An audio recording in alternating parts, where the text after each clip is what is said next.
Hello and welcome to Stretford Paddock. My name is Joe. That is Stephen Howson, and we're going to look at the game yesterday, Steve. We're going to broaden it out a little bit. But first of all, I want to see how you're doing after that game. 6 wins out of 7 for Manchester United, coming from behind. A red card that obviously helped, but a second half that was a good performance, I thought, from Man United.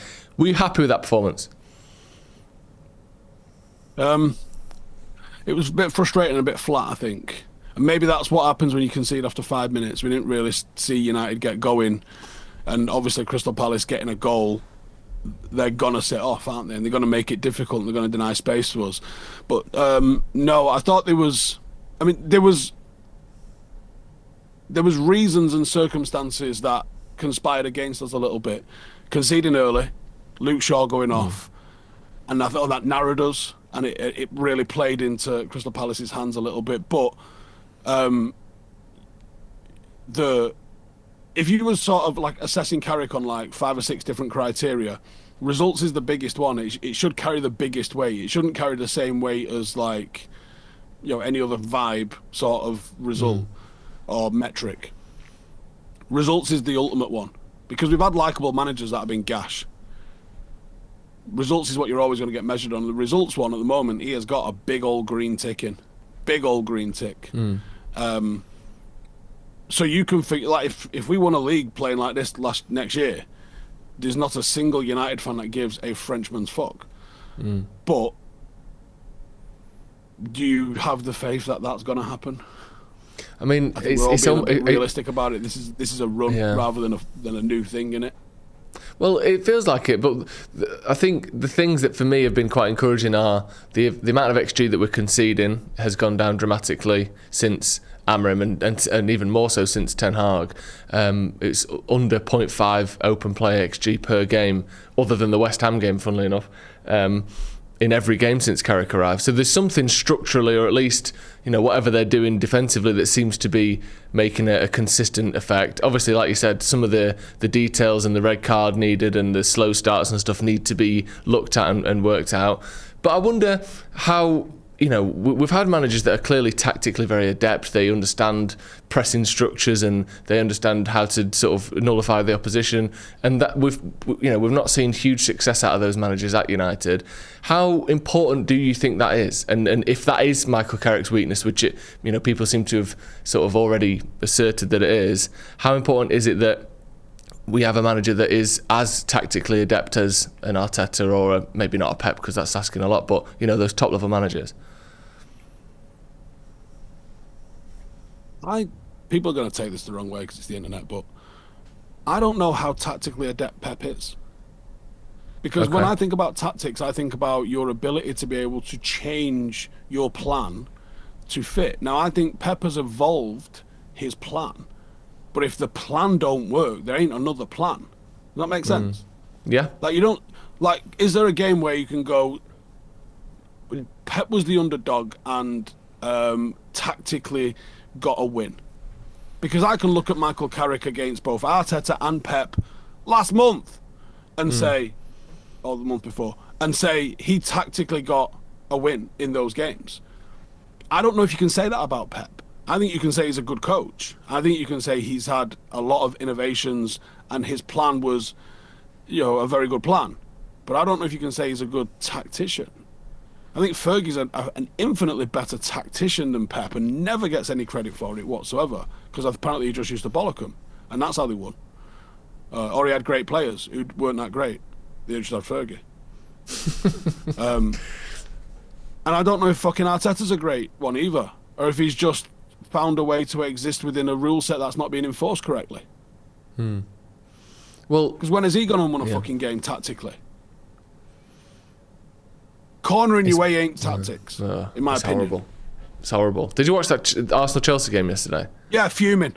Hell. It's fucking hell. livid. Imagine watching that twice a week, like Arsenal fans are. Joe, they're just not... I woke up this... Am I sad? Yeah, proper, right? But did I wake up this morning and read Rule 12? Law 12, right?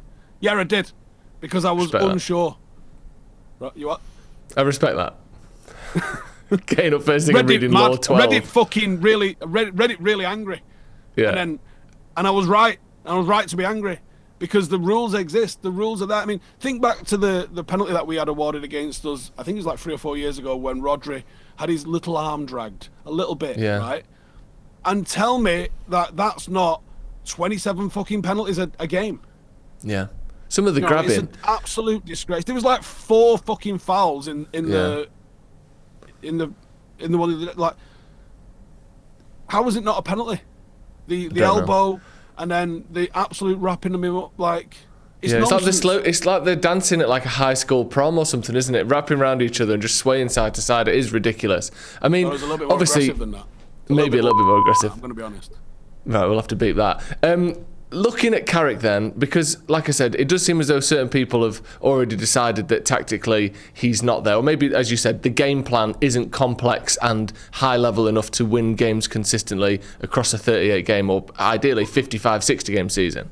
The limit in the goals is a fucking massive one. Yeah, defense wins championships. Right? Yeah. Maybe we require a little bit more,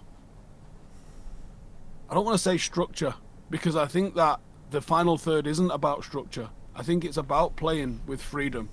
I think you need movement and flair and good footballers, intelligent footballers. I think that's what gets you away in the final third. I think that's why, Bruno Fernandes. I think having a Bruno Fernandes probably helps. I think when he goes, we're fucked. We're going to have to start doing corners like Arsenal. Just on the sort of final third stuff and the attacking stuff, Sesko is a player that we need to mention because he's on absolutely unbelievable form at the moment. Are you seeing the things, because I know that whether it was you sort of rejecting the comparisons between him and Højlund, or whether it was because you genuinely saw a lot of promise in Sesko, you've been quite sort of positive on him, I think, since when we signed him, basically. Do you think that we're starting to see a proper number 9, a proper striker? Because to me, that goal yesterday was one of the ones where you were looking and go, that is what top strikers do. That's what Drogba's do. That's what those kind of box presence strikers do. And he's adding that to his game now. Or certainly showing it more. He's adding it to his game. I think, maybe showing it more, but yeah. No, even when he wasn't scoring, when he came in and was struggling to get goals, I thought there was movement and there was a volume of shots that he was getting. That was good. Like, I've never really thought, I mean, the comparisons between him and Højlund I push back on because they're ridiculous. Like, they're not even remotely close to being the same level of player. And I mentioned it yesterday where someone was like, Højlund wasn't playing in the same team. You're like, well, he was still playing with Bruno, and Bruno was still getting the most chances created created in the league.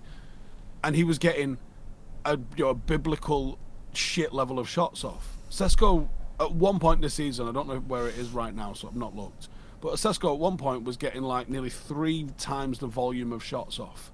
And he's gone to Napoli where he's playing with Kevin De Bruyne in a team that's winning the league, and he's getting actually less shots than he was having at Old Trafford. So is it United, or is he just fucking shit? Like, because he's not that fucking good. And with Sesko, like, I don't want to put Rasmus Højlund down, but the problem is that people will piss on you and tell you it's fucking lemonade, right? And that's what they're doing with Højlund. They're going, he is a good player, he's just young. No, he's not. He might be young, but he's shit, right? You don't, just because you're young doesn't mean you've got potential, it just means you're fucking not old. Whereas with Sesko, I see elite movement. I mean, even, look at the goal that he didn't score against Arsenal, but his movement drags centre halves out the way. That's the sort of unseen work that he does that doesn't really get picked up on.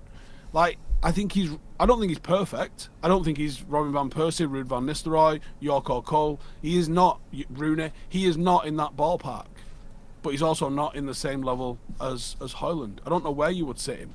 But if he keeps scoring like this, I think there is more potential in him.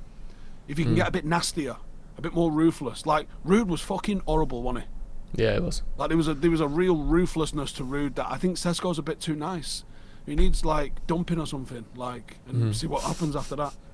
We're going to see the villain arc. Just on his numbers, just so... Villain arc. That's what we need, villain arc. Yeah, just so we've got him. He's averaging 3.65 shots per 90 and 2 shots on target per 90, the latter of which is in the top 4% of strikers. So that is, if you have 2 shots on target every single week, you're probably going to score most weeks. Just quickly then, before we go, looking at Carrick a little bit wider, I saw someone do a tweet yesterday I thought was pretty good. because under Amrin we started so poorly, the assumption was always that the best is yet to come and that this isn't the real Amrin, this is just the building process and we're going to get to the real Amrin and we'll start winning. It feels as though the opposite assumption has been made on Carrick, where because we've started so well, this is the final project. This is, bow on top, here's your Christmas present. When actually, there's the likelihood is that there's a lot going on behind the scenes, and this is only the first stage of Michael Carrick at Man United, where some of the problems that we see, or some of the tactical, potential kind of weaknesses that we see, are likely being ironed out and are likely being looked at. Do you think that there is still levels of progression to go for Carrick, and that this assumption that because we're winning, therefore this is the final form, is quite probably not true? Yeah, massively so. Like, the little Cunha Bruno, little sequences of little triangles of passes that we've seen him do. I feel like that's Carrick DNA. I think haven't they restarted rondos? It's literally a rondo. Yeah. Like, didn't Amrim not do rondos? Was there something mad like that Amrim didn't do? I don't know. But maybe not. I'm not sure. I'm not seeing that. And Carrick's come in and brought rondos, and there's a lot to be said for rondos. They're not the Bible like Barcelona try and treat them as, but there's a lot of use to them as a training tool, like a lot of different training tools. And you can see the benefit of them in sometimes you get into tight areas and you can make 4 or 5 different passes and then switch it and get it out of the danger zone. I think that there is a lot more in Carrick, and I think potentially he has a higher ceiling than he ever did when he was at Middlesbrough, because he's going to do it with a better group of players.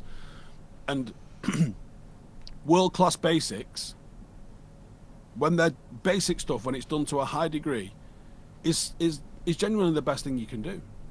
And I think that's when you can bring young players in and you go, I need you to do this. And it's really simple. And they go, I understand that, and I can execute that. And then that's when you have things like, what Sir Alex did. And maybe that was what Sir Alex's genius was, is that he wanted things done so basic to such a high degree and maintained that standard to such a high degree that you created 3 dynasties. And maybe that's what Michael Carrick is trying to instill, is that the messaging needs to be stripped away from as much nonsense as possible so the players can execute what they're asking for. And maybe a couple of players get a little bit of extra detail. Maybe there's a couple of players that are capable and able to take on that extra information. And for the majority of the players, due to be really good at this 1 or 2 things. And then they just hone those basics. And I don't see that being a negative, me. I think there's a lot of like, listen to every single great manager, from whether it's Busby, Clough, Fergie, Cruyff, they all talk about just doing the simple things correctly. And maybe Michael Carrick's just decided to do that, and you've got ball bags like Lego where trying to overcomplicate it. Well, it certainly looked complicated on those corners, didn't it? Some of that was origami folding each other up madness, wasn't it? Absolutely ridiculous. Right, cheers, Steve. Thank you very much for joining us. Thank you for joining us at home as well. Get your thoughts in the comments below. Make sure you check out the merch as well over in the description. The link is in there, and we'll see you in a bit.